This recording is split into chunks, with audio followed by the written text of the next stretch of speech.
Most dogs become anxious during the early stages of their life when they may not have been properly socialized with other animals or exposed to different environments. They may also have suffered some sort of trauma in their life, such as being hit by a car, abused, or neglected. Dogs that suffer from anxiety will often be fearful, aggressive, cower to other dogs or people, or attempt to run, dart from scary situations. Behavior training can help stop anxiety in dogs. If the anxious behavior is severe, medication can be prescribed to help ease a dog's anxiety.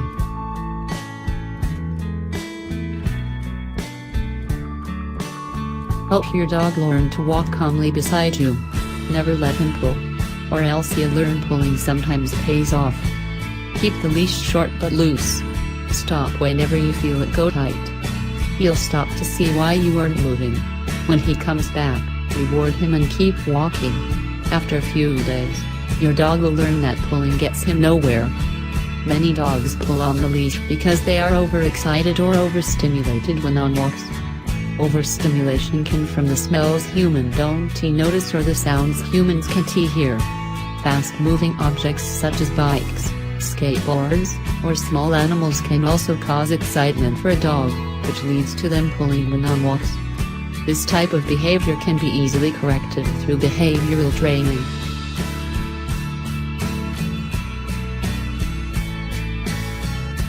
Dogs often defend the area they deem as their territory, or the area they think belongs to them. Common territories that dogs defend are their crate or sleeping area, the yards around their house, or the area around their food. Dogs can also be territorial of their dog toys. Typical signs of territorial behavior include growling, aggressive barking, biting, or frenzied behaviors.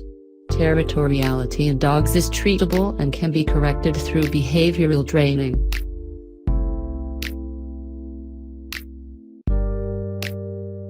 Many pet owners have to deal with their dog's slobbering. Slobbering can be a result of dental issue, such as too much tartar, rotten teeth, or inflammation and irritation around a dog's mouth. Excessive salivation can also be attributed to a dog's breed. Mastiffs, bloodhounds, and bulldogs are common breeds that excessively drool. These types of breeds often have trouble holding in liquids because they have floppy mouth skin, short, narrow snouts, and large jowls. Dogs with long hair on their face, such as Schnauzers or Westies, tend to drip water after drinking. This is sometimes mistaken for drooling.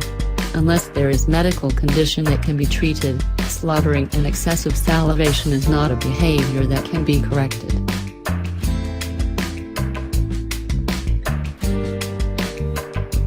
To cut the barking, teach your dog a new habit. Pick a spot within sight of the door. Then teach him to lie down, and stay when you say, go to your spot. That will help your dog stay calm and give him something to do while he waits to be greeted. Have a friend with a treat come to the door, but only open it when your dog's quiet. This enough and he'll learn to be quiet to get the treat.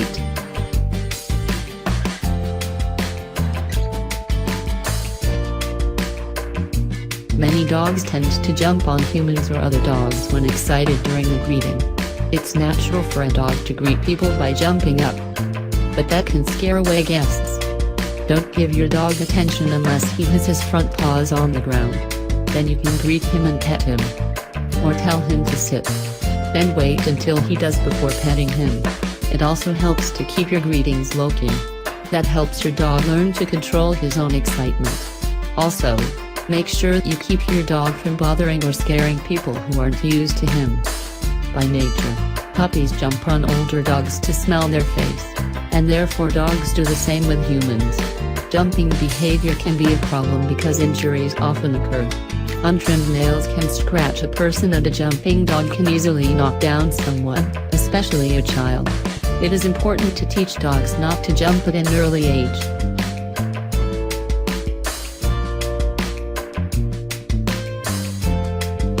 Many pet owners have to deal with their dog's slobbering. Slobbering can be a result of dental issue, such as too much tartar, rotten teeth, or inflammation and irritation around a dog's mouth.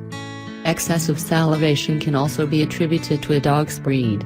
Mastiffs, bloodhounds, and bulldogs are common breeds that excessively drool. These types of breeds often have trouble holding in liquids because they have floppy mouth skin, short, narrow snouts, and large jowls. Dogs with long hair on their face, such as Schnauzers or Westies, tend to drip water after drinking. This is sometimes mistaken for drooling. Unless there is medical condition that can be treated, slobbering and excessive salivation is not a behavior that can be corrected.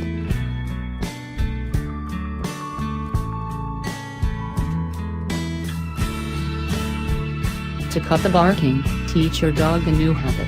Pick a spot within sight of the door. Then teach him to lie down, and stay when you say, "Go to your cell." That will help your dog stay calm and give him something to do while he waits to be greeted. Have a friend with a treat come to the door, but only open it when your dog asks quiet. Do this enough and he'll learn to be quiet to get the treat.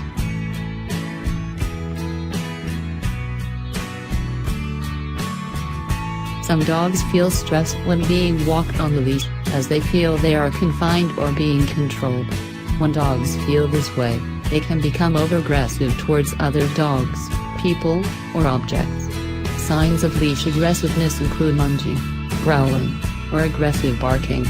Leash aggressiveness is common and can be treated with behavioral training.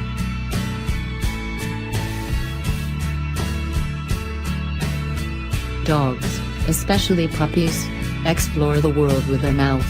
They like to chew because it calms them. But it's destructive and could lead to them eating things that they shouldn't, like socks that could block their intestines. Break this habit right away. Give your dog chew toys, and give them to him when he chews things he shouldn't. Chewing is a very common bad behavior for dogs. Chewing is a dog's natural way to relieve stress or stop from being bored. Chewing can also ease pain in puppies with new teeth, or in older dogs that have weakening jaws.